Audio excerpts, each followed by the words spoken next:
कर्ज, ऋण, लोन, कर्ज, हर संसारी प्राणी संसार में कर्ज निभा रहा है, कर्ज अदा कर रहा है, कर्ज चुकता कर रहा है। अंतर इतना है, कोई गर्ज से निभा रहा है तो कोई फर्ज मान के निभा रहा है, तो कोई मर्ज मिजाज को सही रखने के लिए कर्ज मान के चुका रहा है, तो कोई आंखों के लर्ज लोग क्या कहेंगे इसलिए चुका रहा है। कर्ज निभाने में कोई हर्ज नहीं है, लेकिन हर्ज है नया कर्ज लेने में। कर्ज चुकाना तो ठीक है, चुकाना ही पड़ेगा भाई, लिया है तो। नया कर्ज लेने में हर्ज है, नुकसान है।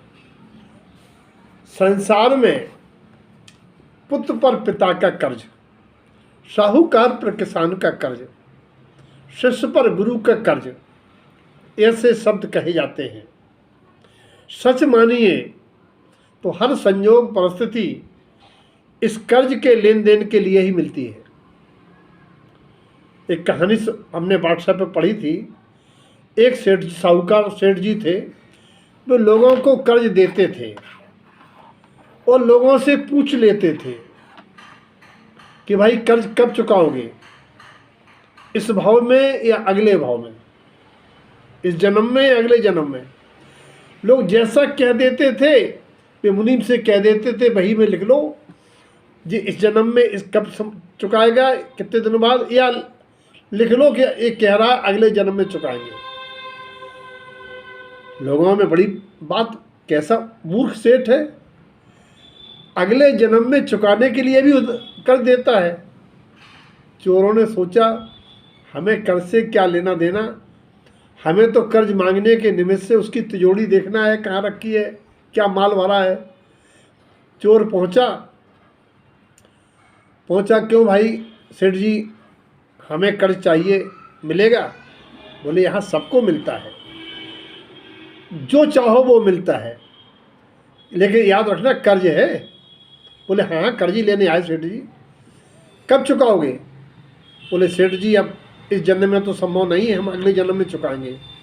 बोले बनेंगी, इनको भी दे दो जो मांगे, अगले जन्म में चुकाएंगे, ये लिख लो।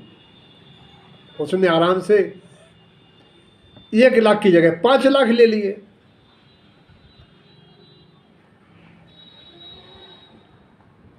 चला गया, उसने तिजोरी देख ली, माल देख लिया। बोले अब रात में पार कर देंगे सारा माल, उसका 5 लाख दे जाएंगे, अगले जन्म के चक्कर में कौन पड़े। चोर घुसा सायंकाल में, दरवाजे गेट बंद होने के पहले, और वो भैंस के, ऐसा वीडियो में था व्हाट्सएप में, भैंस का जहाँ बांधना होता है, भैंसें यहाँ बहुत सारी होती हैं, चिप गया। तो 2 भैंसें आपस में बात कर रही थी, लेकिन वो चोर जो है भैंस की आवाज़ भाषा समझता था। एक भैंस कह रही दूसरी भैंस से, क्यों बहन तुम क्या नई आई हो? बोले हाँ अभी मैं नई आई हूँ, क्या करूँ?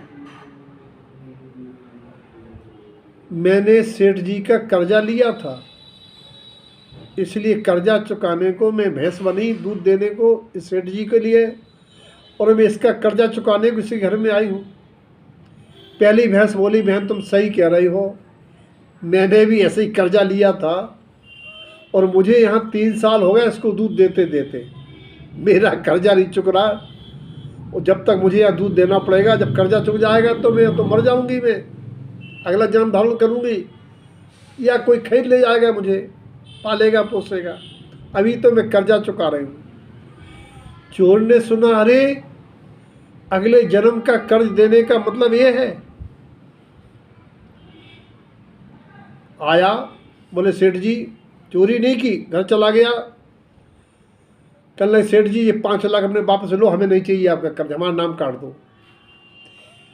आज संसार में जो जीव जिनके किसी का धन हड़पते हैं,